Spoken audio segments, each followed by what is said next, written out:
Buenas tardes a todos. Aquí estamos un día más, yo en Londres y Celeste en Madrid. Yo acabo de llegar de París y me he dado cuenta de que en Londres también hace verano. Ha hecho un calor bestial hoy. Buenas tardes, Lidia. Buenas tardes a todos. Efectivamente, estoy en Madrid, por aquí disfrutando del último mes del verano español. Como anunciamos en nuestro último vídeo, hoy recibimos a la escritora argentina Ángela Pradelli, muy conocida en Argentina, pero también fuera de Argentina, por sus libros de poesía, de ensayo y también de novela.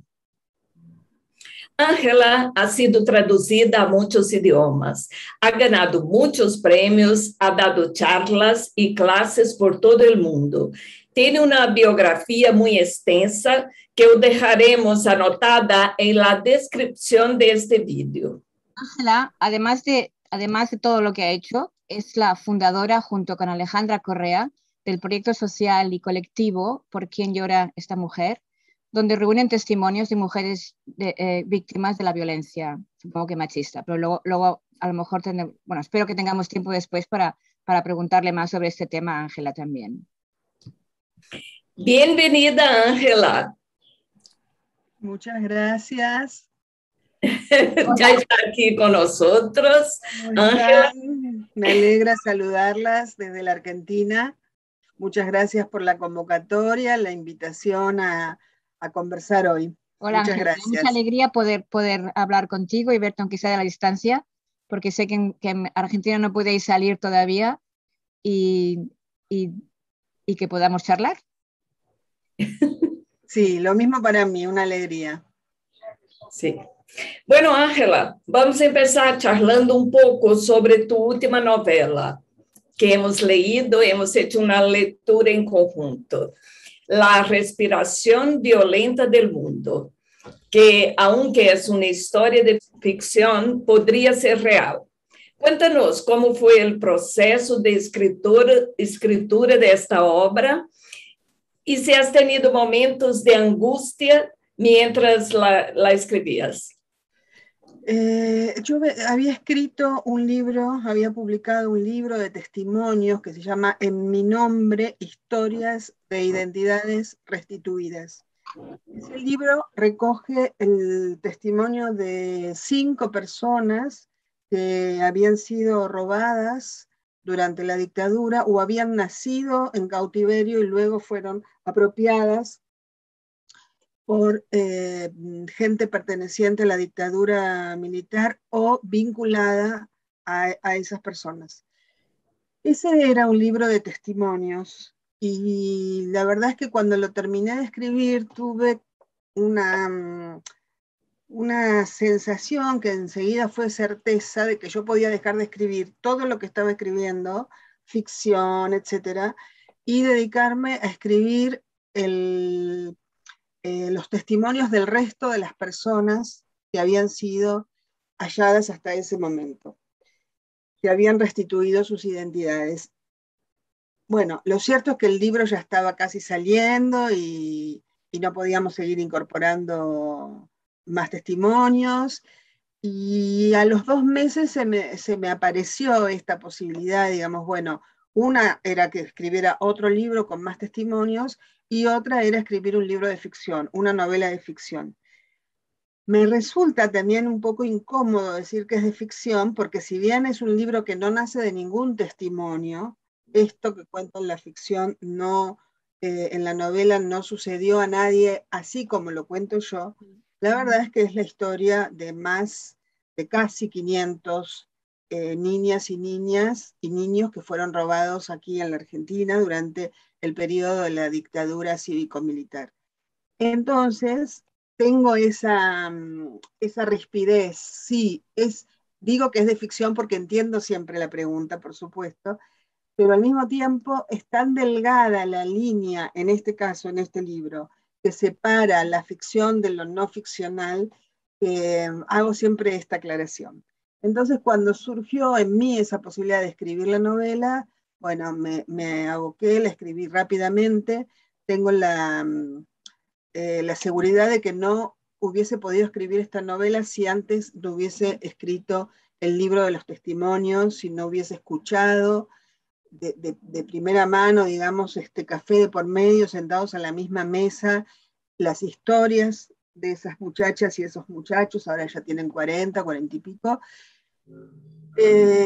porque una cosa es entender la trama, digamos, ordenar los hechos, saber cuándo se dieron, de qué manera, etcétera, y otra cosa es el clima pesado, enrarecido por el que tuvieron que pasar estas personas, niñas, niños. En algunos casos fueron apropiados por personas que los cuidaron, en muchos casos fueron apropiados por personas que los maltrataron, que fueron violentos con ellos, así que el sufrimiento era muy grande. Y creo que este libro viene de ahí, estoy segura que viene de ese otro libro, ¿no? Leyendo el libro, como tú dices, ¿no? De esas vidas, o sea, es bastante desgarrador un poco, ¿no? La historia, Claro. Para mí lo que me gustó en particular es, ¿no? Cómo consigues ver la situación a través de los ojos de la niña al principio, ¿no? Cuando es una niña y cómo ella, lo que tú dices, ese ambiente enradecido de la familia que la adopta en teoría, ¿no? Que la recoge o que la roba, ¿no? Y cómo o sea, cómo la niña trata de adaptarse a esa nueva vida, ¿no? Es realmente, y además lo que me gusta es cómo lo has escrito, ¿no? Ahí te quería Claro. preguntar yo el estilo. ¿Pensaste, pues, cuando estuviste diseñando la novela, pensaste también en el estilo de la escritura? Porque es un estilo rápido, muy directo. Yo quería que la historia fuera narrada por la niña, lo cual era imposible, Sí, porque la niña tiene 5 años en la historia, sí, y si bien puede comprender muchas de las cosas que está pasando, es tan horroroso todo, que no tiene el lenguaje claro. para contar ese horror.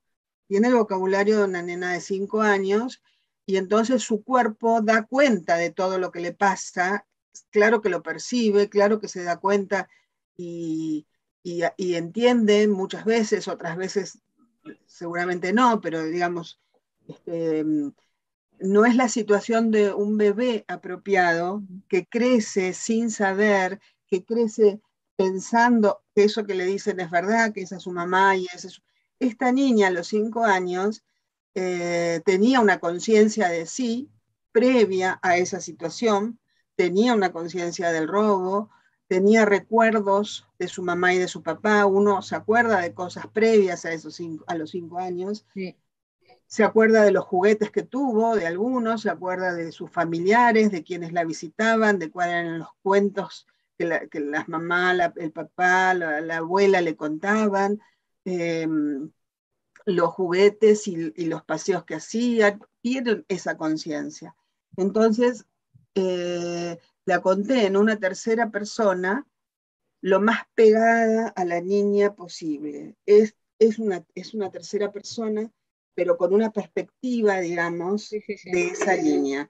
Por Claro. esto que les digo de que el lenguaje que ella tenía a esa edad iba a ser casi imposible narrar la historia, por un lado, y por otro lado, hasta corría el riesgo yo de como infantilizar la historia, contándola desde esa edad. Entonces, la conté en una narradora que iba muy pegada, muy pegada, muy pegada a esa niña y a todo lo que estaba viviendo. Por eso el lenguaje, como decís, Lidia, es un lenguaje eh, como seco por momentos, como despojado, ¿no? Como económico, Como una y crónica, por ejemplo. como una crónica, Mm. sin demasiadas vueltas, tratando de contar lo más claramente el hecho Sí. o los pasos de esa trama de la historia. Sí, sí, pero a mí como ya lo comentamos, lo que con esto lo logras estupendamente, que realmente te das cuenta de lo que la niña está viviendo. Claro, es una niña, no puede reflexionar y decir, me han hecho tal, sino que, bueno, le está pasando eso, ¿no? Pero tú digamos, como observador, como lector que estás observando la historia, ¿no? Sabes lo que le está pasando, ¿no? Y eso es esa doble juego que pones me parece genial, ¿no? O sea, estupendo cómo lo has conseguido, ¿no? Aparte de la historia en sí, ¿no? Eso lo has logrado muy bien, en mi opinión. O sea, es una novela realmente muy, muy remarcables. Muchas gracias. Bueno, El sol detrás del limonero. Qué título más bonito. Otra de tus obras. Es un libro precioso que mezcla poemas, cartas, la historia de la inmigración y una historia familiar. ¿En qué momento de tu vida has decidido contar esta historia? Lo decidí el día que supe en Italia, fui a conocer el pueblito de mi abuelo, Peli, que queda en la región de la Emilia-Romagna, y me enteré ahí que ellos, me enteré ahí, digamos, conocí a mi familia, porque no la conocía, no conocía esa parte de la familia, no sabía que estaban en la casa, pensaba que iba a conocer el pueblo y con suerte que me iba a encontrar con la casa, como una fortuna, pero nada más, para poder verla desde afuera y luego regresar, pero me encuentro con los primos hermanos de mi abuelo, de mi papá, perdón, sobrinos de mi abuelo, paso una tarde con ellos hermosa, y además en el momento de despedirnos me dicen, una de ellas, Rita, me dice que tiene las cartas de mi abuelo. Y yo pensé que había entendido mal, habíamos pasado una tarde de pura emoción y el idioma, y entonces le dije que me repitiera, por favor, y me dijo, sí, las cartas de tu abuelo yo las tengo en Génova, donde viven, no están acá en Peli, pero te las voy a dar cuando quieras porque son tuyas. Bueno, yo me vuelvo para la Argentina y más o menos a los 2 meses, así, ella me vuelve a escribir, ya estaba en Génova, me hizo acá frente a mí, tengo las cartas, ¿qué querés que hagamos? Saco fotocopias y te envío las fotocopias, te mando las cartas por correo, escaneo y bueno, lo que quieras. Y yo dije, no me las mandes por correo, voy a ir a buscarlas en algún momento, en un acto así como bastante loco, porque yo no tenía pensado volver, ni posibilidades en ese momento, pero después gané una beca y me volvió a llevar a Suiza, y de Suiza estaba cerca, así que volví a buscar las cartas, y ahí me encuentro, sí, con las cartas que mi abuelo desde la Argentina le había mandado a su padre, que era el hermano menor de mi abuelo, el padre de estos sobrinos, y que una de ellas guardó durante más de 60 años esas cartas.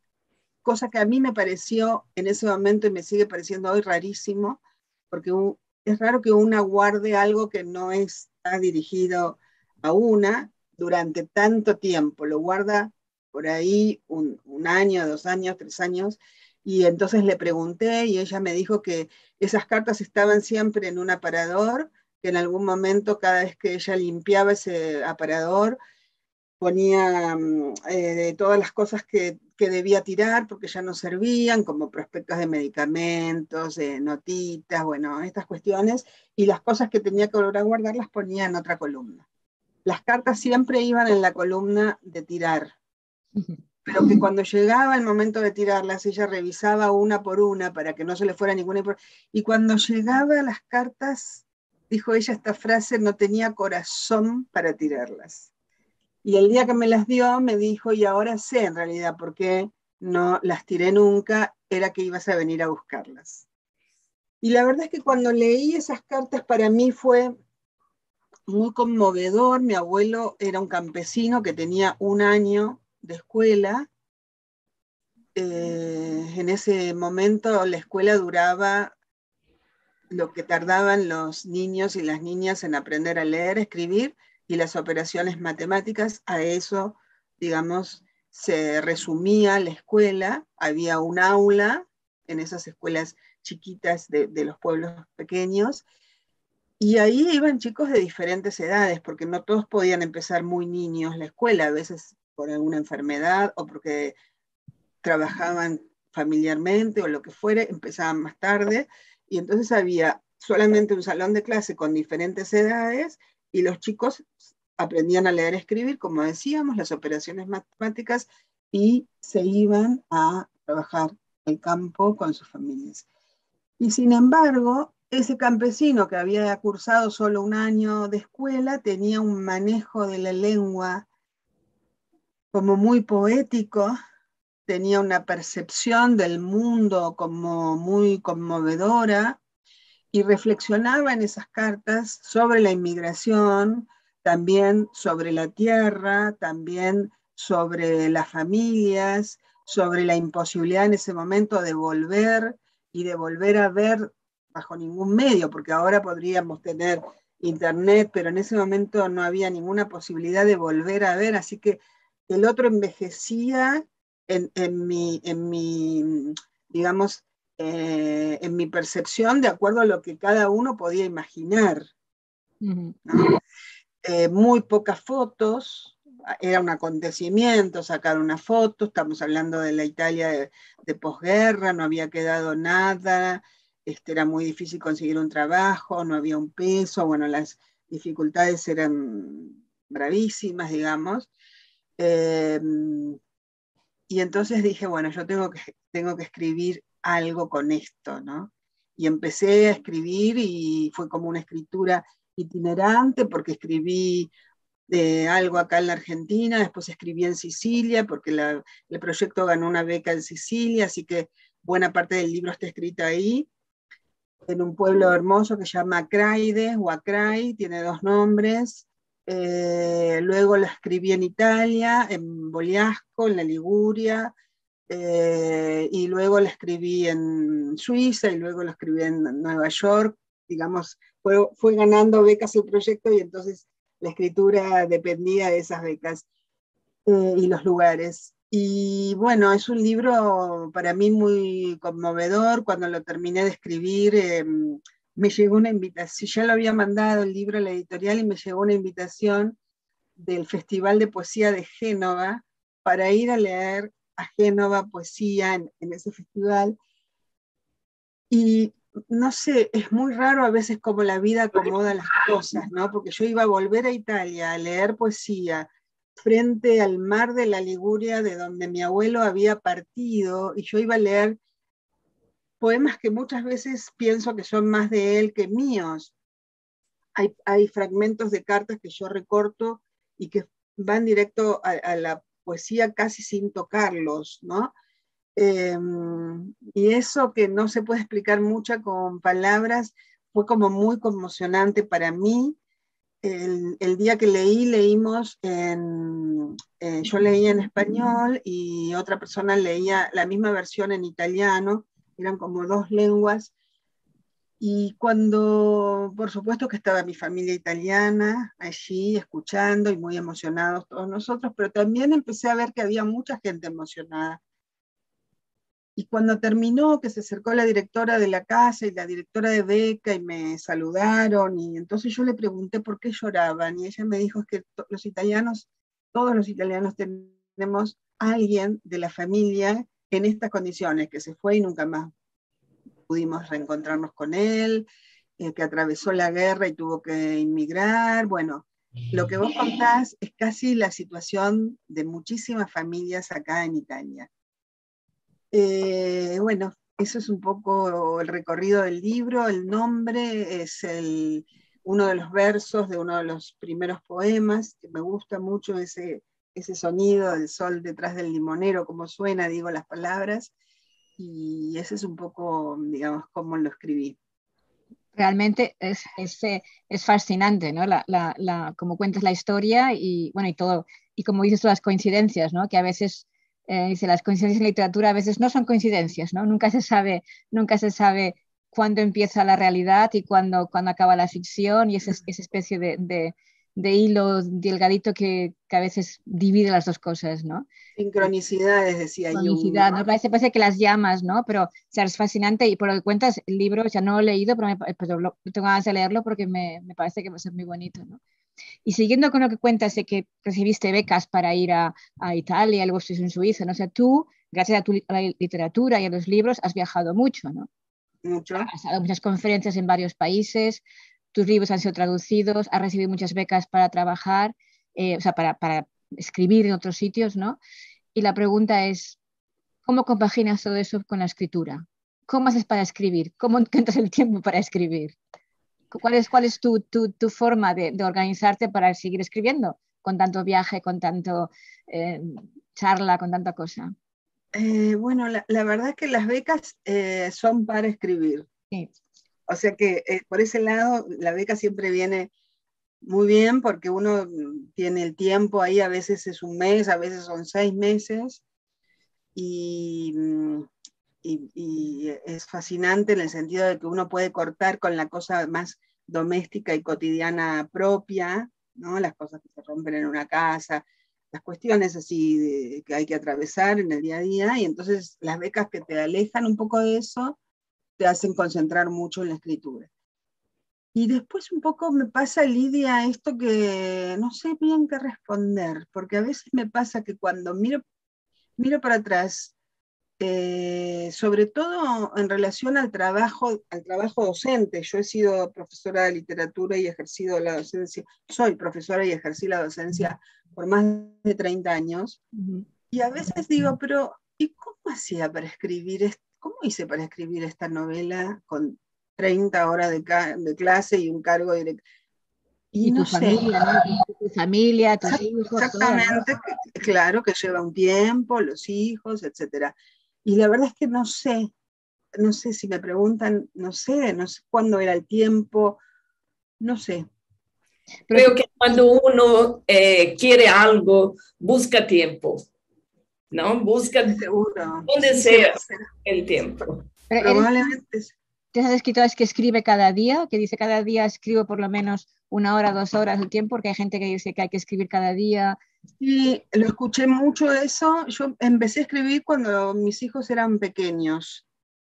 Entonces, bueno, había que escribir cuando se podía, porque los niños son muy seguidos, así que era como una crianza que me absorbía mucho, que me fascinaba por otra parte, y había que escribir en los momentos en que pasaba un abuelo a buscarlos y se los llevaba un rato, o se dormían, esos momentos de silencio que son raros, son poco frecuentes. Eso, en ese momento yo leía entrevistas a otros escritores y leía esto, Lidia, que vos decís, bueno, hay que escribir todos los días tantas horas, hay que escribir por la mañana cuando uno se levanta de tal hora a tal hora. Leí entrevistas a escritores que decían, bueno, mi rutina es esta, yo por las mañanas escribo y por las tardes corrí, bueno, cada uno.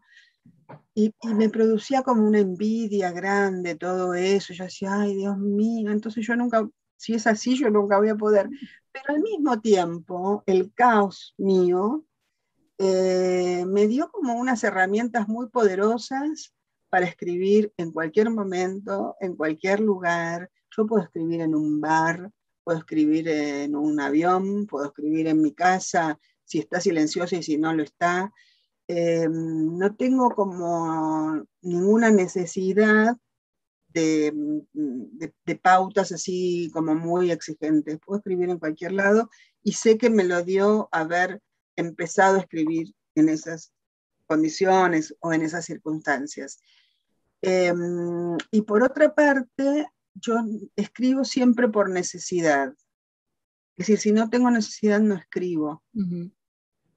No es que me siente escribir para entrenarme, por ejemplo. No es que lo critique cada uno, hay tantos escritores y tantas formas, ¿no? Pero en mi caso, si no tengo una necesidad de escribir algo, no lo escribo.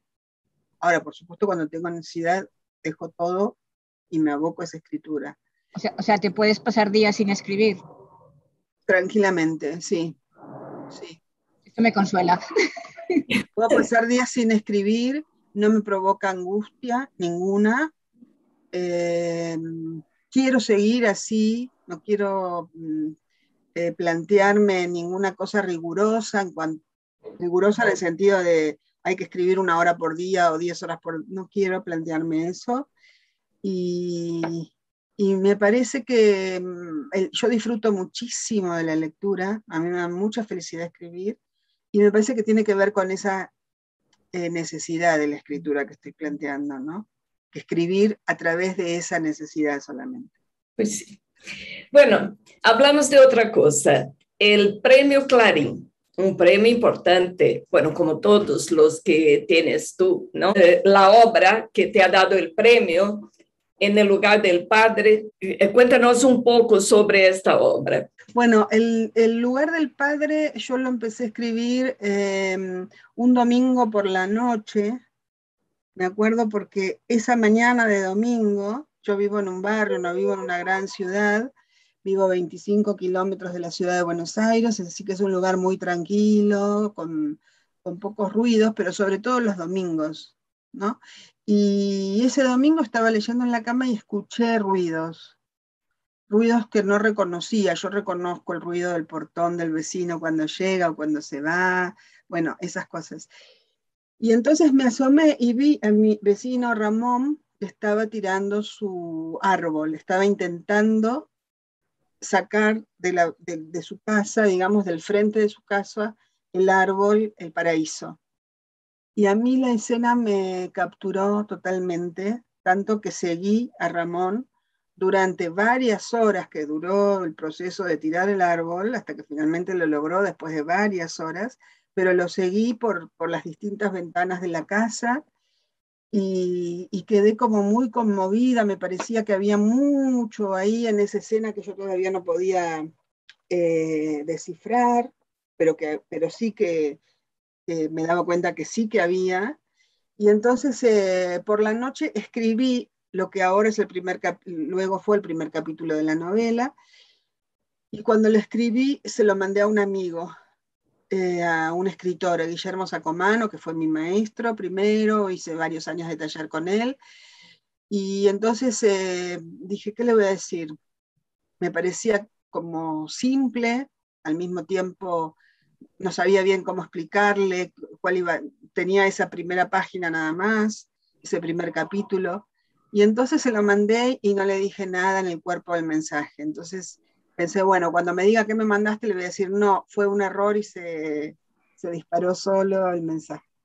Pero él me escribió inmediatamente esa misma noche, tarde, y me dijo, no sé qué es esto, pero te invito a que sigas escribiendo porque me encantó y me animó mucho a escribirlo. Y entonces, y así, y ese fue, digamos, el primer capítulo y el inicio de la novela, y así fue siguiendo. Es el duelo narrativo de una hija por la pérdida de su padre, pero no cuenta nada del padre, sino cuenta todo de su vecino Ramón. Muchas veces se dice, lo dijo Piglia, lo dijeron muchos, Ricardo Piglia, el escritor argentino que se lee mucho también en España, que cuando una cuenta una historia, paralelamente hay otra historia que corre al lado, ¿no? Que también de alguna manera se está contando. Entonces yo quise hacerlo ex profeso, eso, a propósito. Quise contar esa historia paralela sin hacer casi mención a la historia del padre, que por supuesto está en la novela, pero quise contar como la historia de la narradora con Ramón para contar la historia del padre. Interesante. Bueno, una buena trama, ¿no? Vamos a cambiar un poco de tercio, ¿no? Tú al principio mencionamos que tú eres la cofundadora del proyecto colectivo ¿Por qué llora esa mujer? Cuéntanos un poco más de este proyecto, de qué va, cómo sale, en fin. Bueno, ese es un proyecto, como dijiste, Lidia, es colectivo, es social. Lo trabajamos con la poeta argentina Alejandra Correa y convocamos a que nos contaran historias, mujeres que habían sufrido violencia machista o violencia contra ellas, violencia de hombres. Y narramos esas historias, a veces nosotras con Alejandra, y a veces, ya que es un libro de testimonios, y a veces hemos hecho como de puente entre esas personas que daban sus testimonios y otras escritoras. En general las autoras son escritoras y hay también algunos pocos escritores hombres. Y es un libro de testimonio que trabajamos intensamente durante 3 años, que nos costó muchísimo porque el tema es muy duro. Acá en la Argentina, sé que en España también, desconozco en Londres, Lidia. En todos lados. En todos lados. El tema es muy duro. Recién ahora hay algunos casos que que pueden ir a la justicia y que la justicia los está recibiendo con perspectiva de género, ¿no? Porque no era lo que se hacía. Y es un trabajo que por un lado nos llenó de alegría poder hacerlo, ¿no? En el sentido de que darle voz a las mujeres que en algunos casos no querían dar, por supuesto, su nombre y su apellido, porque más allá de la resolución judicial y más allá de todo eso, de lo legal, el miedo persiste. Aun cuando el violento esté preso, mirá lo que les digo, ¿no? Muchos casos en los que el violento estaba preso, las mujeres pedían no decir su nombre y su apellido porque es un miedo muy hondo. Y ni siquiera es un miedo personal, a veces es un miedo personal, un miedo que abarca a los hijos, a las familias, ¿no? A los familiares. Yo por mi experiencia como psicóloga, también sé que el miedo, aparte del miedo, también es vergüenza. Muchas mujeres aparte de vergüenza, exactamente. Se avergüenzan de confesarlo, ¿no? Porque se sienten culpables, porque en parte la dinámica del apaleador es que culpa a la mujer porque ella le obliga a que lo apaleen, ¿no? Que la apaleen, ¿no? O sea, que se sienten culpables de eso, ¿no? Es muy... Bueno, acá la pregunta que se hacía, que por supuesto en estos días ya no tanto, pero algún trasnochado todavía la hace, cuando alguien contaba su experiencia de haber sido víctima de una persona que había ejercido violencia de cualquier tipo, la pregunta era, ¿y qué le hiciste? Sí. Porque Esto siempre te quería preguntar, ¿no? O sea, si a nivel, por ejemplo, o sea, no sé, es un trabajo, digamos, feminista, en el sentido que es totalmente, feminista, que a veces esto despierta muchas sarampión a un tipo de población, sobre todo hombres, ¿no? Y algunas mujeres también, por desgracia, ¿no? Que tienen esa actitud, ¿no? De decir, bueno, a ver, ¿no? Exageramos y tal, ¿no? Y muchos hombres que sienten que, bueno, que hay muchos que incluso dicen, bueno, darle algún toque a la mujer así de vez en cuando se lo merece, tampoco está mal, ¿no? Entonces...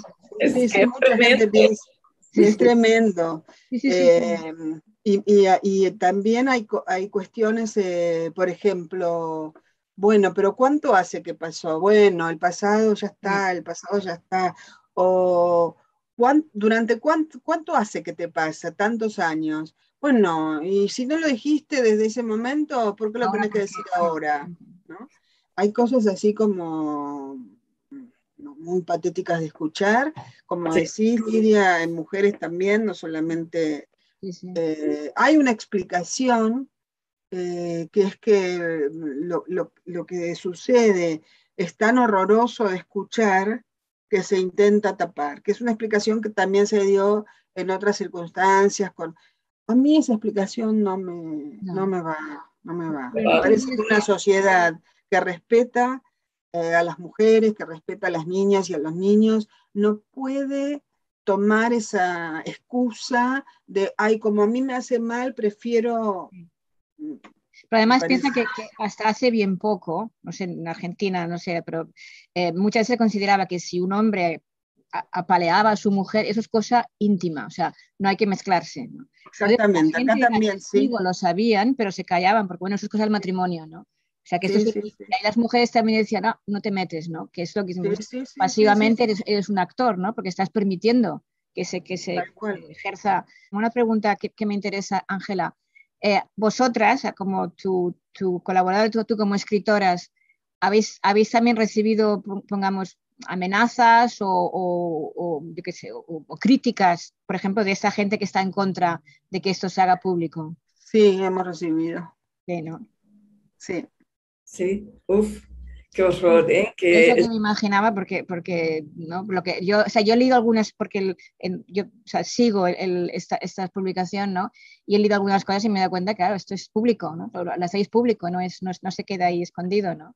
Y sí. eso Hemos recibido, nosotras nunca fuimos a buscar a una mujer para que contara su historia. Conocemos miles, pero nos pareció muy importante respetar el tiempo de cada mujer de acercarse y decir, bueno, quiero contarla.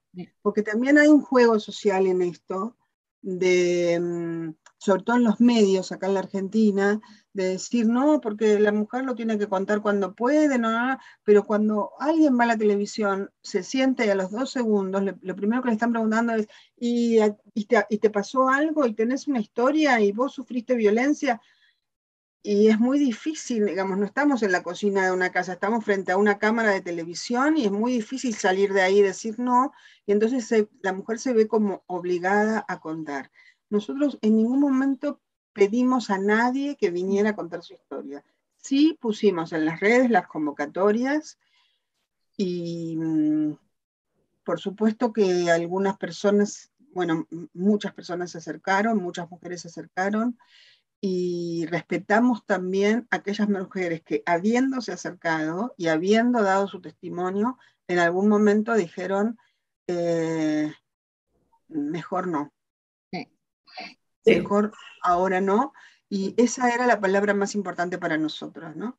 Lo mismo con el nombre, algunas mujeres decidieron ocultar su nombre, algunas mujeres decidieron dar su nombre, algunas mujeres, esto es una persona nos pasó y esto es notable, que había dado su testimonio y había pedido aparecer con un seudónimo, un nombre de fantasía, claro, como el trabajo, el desarrollo del proyecto duró 3 años, en 3 años pasan muchas cosas, se cambia mucho, acá socialmente hemos cambiado mucho, más allá de lo subjetivo y lo personal, y cuando se estaba por publicar, ella se comunicó con nosotros y dijo, ahora sí estoy en tiempo de dar mi nombre, ahora no quiero que vaya con seudónimo, ahora quiero decir que esta historia me pasó a mí. Muy bien. ¿Por qué? Porque opera esto que decían de la vergüenza, ¿no? Esto es uno de los... Es difícil de comprender, pero es uno de los elementos primeros a la hora de narrar. La mujer siente vergüenza. Como toda la culpa siempre fue de ella, o porque usaba la pollera corta, o porque se pintaba mucho, porque el pelo no sé qué, o porque llegaba a no sé qué hora, era merecedora de una paliza, entonces siempre la vergüenza era de la mujer. Bueno.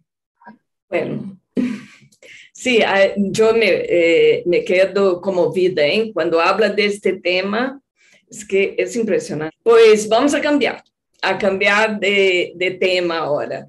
Ahora queremos pedirte consejos para los escritores noveles que quieren publicar su primera obra.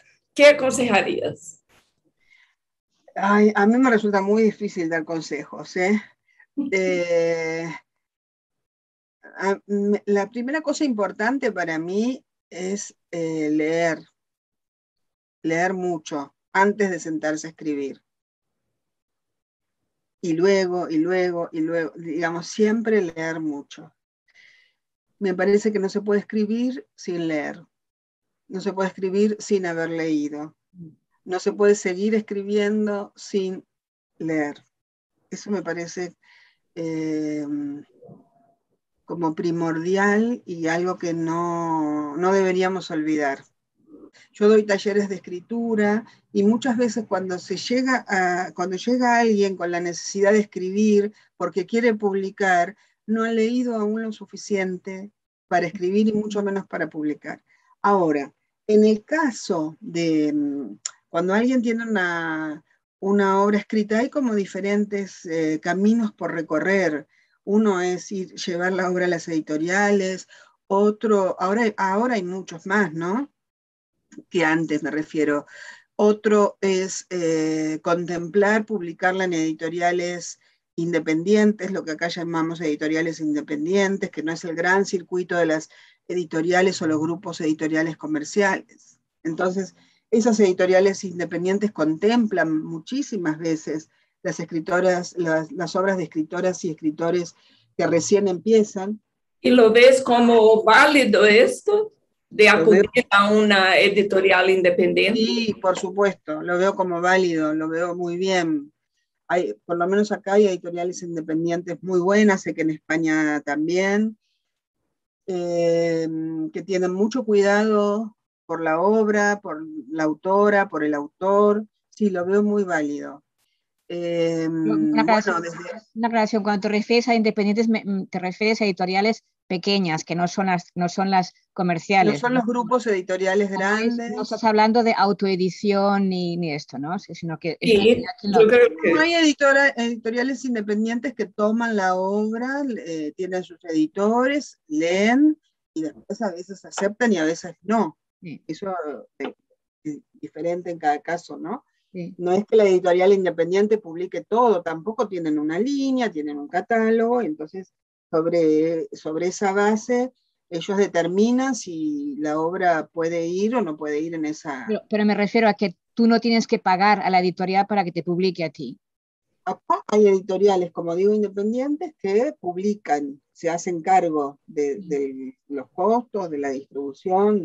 También hay editoriales independientes que los autores pagan sus obras, su impresión, etc. Y ese es otro camino, que cada uno verá, sí, son caminos muy, muy diferentes. Otra es la edición virtual, que ahora hay muchísimos libros que se publican virtualmente. Sí. Y que funciona muy bien. Antes era como la lectura virtual era solamente de un grupo reducido por las edades, ¿no? La gente de más de 40 años solamente leía en papel. Eso se está, digamos, ampliando mucho. Mucha gente grande lee en distintos dispositivos, o sea que también ese es otro camino que a mí me parece que se puede contemplar. Y otro tema, y otro camino que es el que yo hice, es el de los concursos. Presentar la obra a concurso y, bueno, a ver qué pasa con la lectura de un jurado prestigioso, si la selecciona para ser finalista, aunque después luego la novela no llegue, ¿no?, a ganar el premio, pero ya la selección para ser finalista, a lo mejor en un grupo grande de novelas, haber elegido 10 novelas y una es la tuya, me parece importante. El camino de los concursos,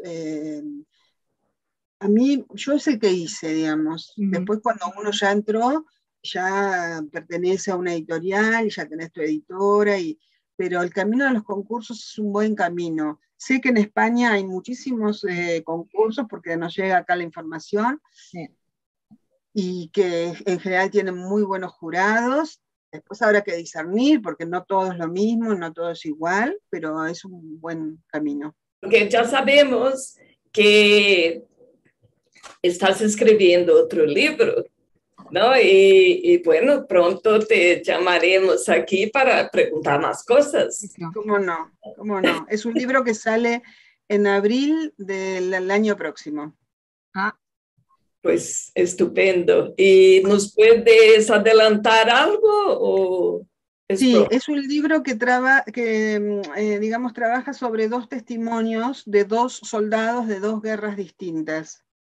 Un soldado es Pietro Freschi, soldado italiano de la Segunda Guerra Mundial, de 19 años, que termina como prisionero en Rusia, y de allí lo liberan el 1 de enero de 1945 y emprende el regreso a Italia, cosa que le cuesta muchísimo. Llega después de muchos meses porque, bueno, los puentes estaban bombardeados y era muy difícil llegar. Y entonces el testimonio da cuenta de todos sus días de guerra, sus días en Italia, luego en Grecia y luego en Rusia. Y el segundo testimonio es el de Héctor Roldán, un soldado argentino que participó también con 19 años en la guerra de Malvinas. Interesante.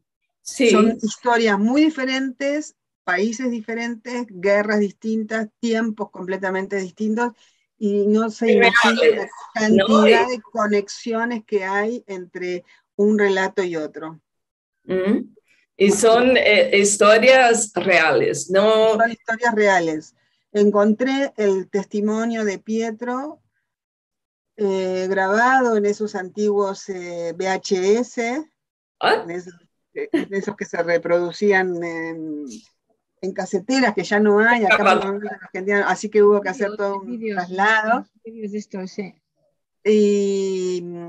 Y el segundo, el de Héctor, lo tomé yo durante varios días acá en la Argentina. Muy conmovedor, los dos. Creo que es el libro que me costó más escribir porque, bueno, porque Pietro había dado, por supuesto, su testimonio en italiano. Yo el italiano lo comprendo muy bien, pero una cosa es comprenderlo, y yo no soy traductora, y bueno, a veces además Pietro pasaba del italiano como lengua general al dialecto, cosa que ahí se dificulta todo mucho, ¿no?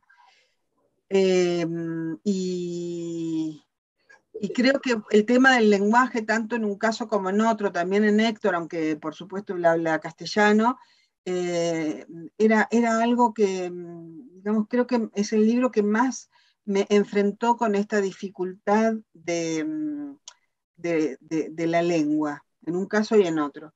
Pero estoy muy contenta, la verdad es que pasé horas y horas y horas y horas por día escribiendo ese libro. ¿Pero has terminado ya de escribir? Sí. Ya tiene fecha de publicación en abril del año que viene, ¿no? En abril de... ¿Con quién publicas? ¿Cómo? ¿Con qué editorial? Con NMC Planeta, el mismo que La respiración violenta del mundo. Pues nada, habrá que, o sea, hay varias que leer. Tenemos que esperar, ¿no? Ya llamaremos otra vez. Bueno, pues yo creo que ya tenemos que poner final a esta entrevista. Como dijimos, la verdad, podía estar más tiempo hablando. Muchas gracias. No, gracias a ustedes, Lidia, muchas gracias a ustedes. Sí, yo la verdad, es una alegría verte y charlar contigo. Sí. Muchas gracias. Es un placer para mí conversar con ustedes, y ojalá en algún momento nos podamos sentar a la misma mesa y conversar más de cerca. Estupendo. Cuando tú vengas por Europa, aquí en España, aquí en España, ¿no? Bueno, que viajas mucho. ¿Cómo no? Y están invitadas a la Argentina también, cuando quieran. Bueno, muchas gracias. Iremos. Las puertas de la casa están abiertas. Bueno, pues... Muchas gracias. Gracias. Bueno, esperemos que os haya gustado, y acordar, o sea, como los que habéis visto el vídeo, como siempre, si os gusta, pues dar el like y apuntaros al canal. Y os anunciamos, el próximo libro que vamos a leer es un libro de un madrileño, esta vez, de Javier Ruiz Martín, que se llama El callejero maldito. Y bueno, no os lo perdáis, es un libro interesante también. Y hasta la próxima, ¿no? Adiós. Bueno, adiós, hasta la próxima.